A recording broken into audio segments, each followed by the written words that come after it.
नवरात्रीमध्ये देवीच्या 9 रूपांची पूजा केली जाते। मातेला प्रसन्न करण्यासाठी 9 दिवस उपवास करून मातेसाठी अखंड ज्योत पेटवली जाते। पण अखंड ज्योत लावण्यामागचे आध्यात्मिक आणि शास्त्रीय कारण काय आहे? अखंड ज्योत लावण्याचे फायदे काय आहेत?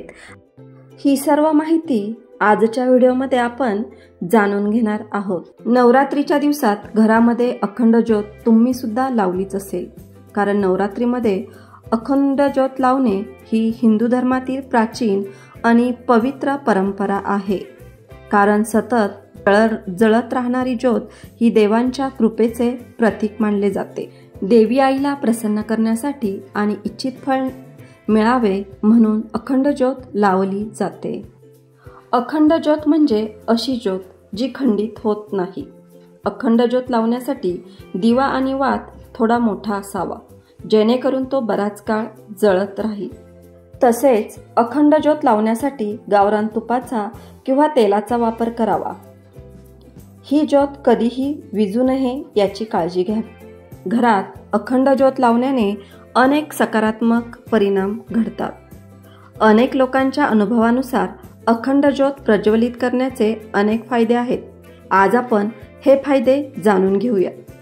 अखंड ज्योत लावल्यामुळे घरातील नकारात्मक ऊर्जा दूर होते आणि सकारात्मक ऊर्जा वाढण्यास उपयोग होतो। घरात सुख, शांती आणि समृद्धी नांदते। घरातील सकारात्मक ऊर्जात वाढ होते। अखंड ज्योतीच्या तेजाने मनाला शांतता मिळते। अखंड दिव्यामुळे देवीची कृपा आपल्या कुटुंबावर सदैव राहते।